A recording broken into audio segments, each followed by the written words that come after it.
প্রিয় বন্ধুরা, আজকে নিয়ে এসেছি আপনাদের জন্য আমি চিকেন সালাদ বান রেসিপি। আজকে চিকেন সালাদ বানটা ছোট থেকে বড় এবং বড় থেকে ছোট সবাই দারুণ পছন্দ করবে এবং এতটাই টেস্ট এবং এতটাই ভালো হয়েছে বিকালে চায়ের আড্ডায় অথবা বাচ্চাদের টিফিনে যদি এরকম চিকেন বান রেসিপিটা বাচ্চাদেরকে দেওয়া যায় সেই ক্ষেত্রে বাচ্চারা অনেকটা পছন্দ করবে। বিসমিল্লাহির রহমানির রহিম। আসসালামু আলাইকুম দর্শক, কেমন আছেন? আশা করি ভালো আছেন। আমিও ভালো আছি। দেশ ও দেশের বাইরের থেকে যারাই আমার এই ভিডিওটা দেখতেছেন তাদেরকে আমার রান্নাঘরে স্বাগতম।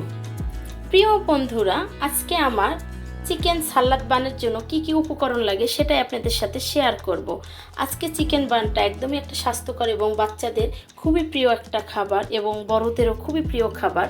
চায়ের সাথে একদমই জমে যাবে। এখন পর্যন্ত যদি কেউ একটা লাইক দিয়ে ভিডিওটা দেখা শুরু না করেন, অবশ্যই প্লিজ একটা লাইক দিয়ে দেবেন এবং আমার রেসিপি যদি ভালো লেগে থাকে লাইক কমেন্ট শেয়ার করবেন, সাবস্ক্রাইব করে দিয়ে আমার পাশে থাকবেন।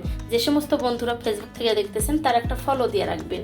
প্রিয় বন্ধুরা, চলুন দেখে নেওয়া যাক কি কি উপকরণ লাগতেছে আজকে চিকেন বানের জন্য।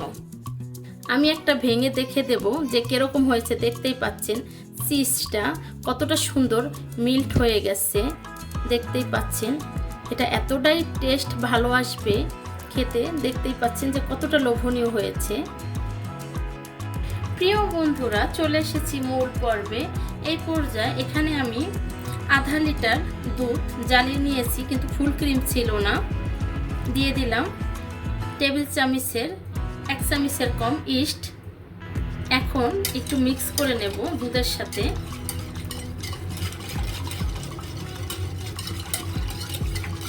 অতিরিক্ত গরম দেওয়া যাবে না দুধটা। দিয়ে দেব কোয়ার্টার কাপের 1 কাপ গুঁড়া দুধ দিয়ে দিয়েছি। চা চামচের আরো 1 চামচ দিয়ে দেব। দিয়ে দিচ্ছি স্বাদ অনুযায়ী লবণ। দিয়ে দেব টেবিল চামচের 1 চামচ চিনি। দিয়ে দেব ঘি। ঘি আগে থেকে বের করে রাখার কারণে ঘিটা নরম হয়ে গেছে। আমি ঘি দিয়ে দিচ্ছি। দিয়ে দিচ্ছি কিছুটা পরিমাণ মতনই তেল। আর দেব না, হয়ে গেছে। এখানে 3 কাপ আটা নিয়ে নেব মেজারমেন্ট কাপের। আজকে এটা আমি আটা দিয়ে বানাবো। এটা আমি হাত দিয়ে মাখিয়ে নেব অবশ্য। এখন খুব সুন্দর করে, এটা ভিতরে আর কিছু দেওয়ার নাই, খুব সুন্দর করে ময়াল করে ডো তৈরি করে নেব।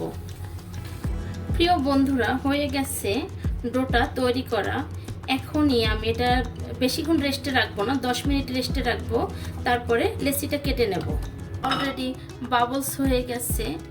এখন চিকেন সালাদ বানের জন্য এখানে টমেটো, হলুদ, ক্যাপসিকাম রেড এবং সবুজ দেখতে পাচ্ছেন, ধনিয়া পাতা, পুদিনা পাতা, গাজর, টমেটো, পেঁয়াজ এবং কাঁচামরিচ সবগুলো কেটে নিয়েছি। এটা একদমই একটা স্বাস্থ্যকর। ক্ষেত্রে বাচ্চারা কখনো সবজি খেতে চায় না। আজকের নাস্তাটা একদমই আমি বাচ্চাদেরকে কিভাবে খাওয়াতে পারবেন সেই প্রসেসিংয়ে করতেছি। দিয়ে দেব 1 চা চামচ চিনি। চিকেনটা আগের থেকে আমি কুক করে নিয়েছি। তো এখানে পিৎজা এবং চিকেন বানের জন্য যেভাবে চিকেনটা কুক করা হয় সেভাবে বানিয়ে নিয়েছি। এখানে আমি দিয়ে দেবো একদমই 1 চা চামচের মতনই অলিভ অয়েল। এই অলিভ অয়েলটা আমি দিচ্ছি। তো দিয়ে দিচ্ছি 1 চা চামচের মতন অলিভ অয়েল। আমি দিয়ে দিচ্ছি সুরি সালাদ সস। এটা দিলে টেস্টটা খুব ভালো আসে। তো এটা আমি 1.5 চা চামচের মতো দেব। হট স্পাইসি, আমার প্যাকেটটা আমি ছিঁড়ে ফেলেছি আমার বাচ্চা। হট স্পাইসি সসটা দিয়ে দেব। এটা দিয়ে দেব 2 চা চামচের মতনই। আমি দিয়ে দেব রুচির টমেটো সস বা কেচাপ যেটাই বলি না কেন, এটা দিয়ে দেব এখন। তো আপনাদের বাসায় যার বাসায় যেভাবে থাকবে প্রস্তুতি সে সেইভাবেই দিতে পারেন। আমি যা দিছি তাই যে দিতে হবে এমন কোনো কথা নাই।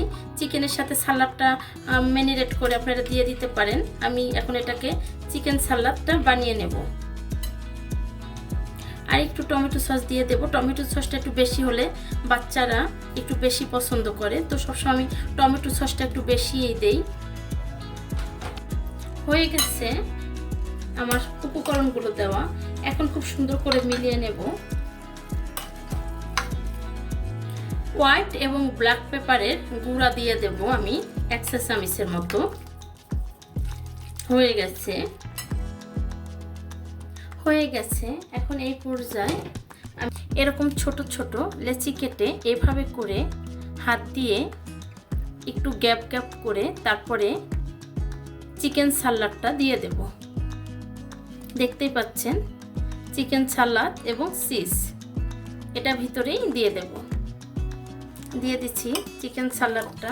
আমি যে চিকেন সালাডটা বানিয়েছি প্রিয় বন্ধুরা, সেটা কিন্তু অনেক জুচি, কারণ এখানে আমি অনেক রকমের সস ব্যবহার করেছি, যার জন্য অনেকটা জুচি হয়েছে। দিয়ে দিয়েছি। এখন দিয়ে দেব চিজ। এভাবে করে চিজটা বসিয়ে বানিয়ে দেখিয়ে দিচ্ছি। আমি চিজ দিয়েছি।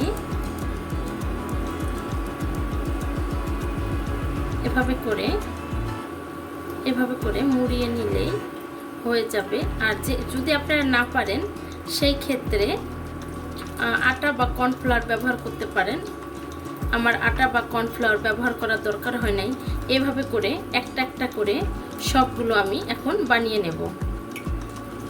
প্রিয় বন্ধুরা, আপনারা চাইলে লাইট কালার করেও ভেজে নিতে পারেন বা ডিপও ভেজে নিতে পারেন। আমি কিছুটা লাইট ভাজবো, কিছুটা ডিপ ভাজবো। একটু ডিপ ভাজলে ওটা একটু ক্রিস্পি বেশি হবে, আর লাইটটা আমার বাচ্চার জন্য একটু নরম যেন থাকে, সেই ক্ষেত্রে। হয়ে গেছে কিছু এখন উঠিয়ে নেব।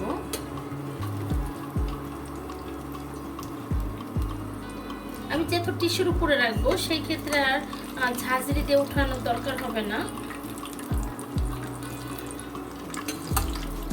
প্রিয় বন্ধুরা, হয়ে গেছে আজকের আমার চিকেন সালাদ বান রেসিপিটা।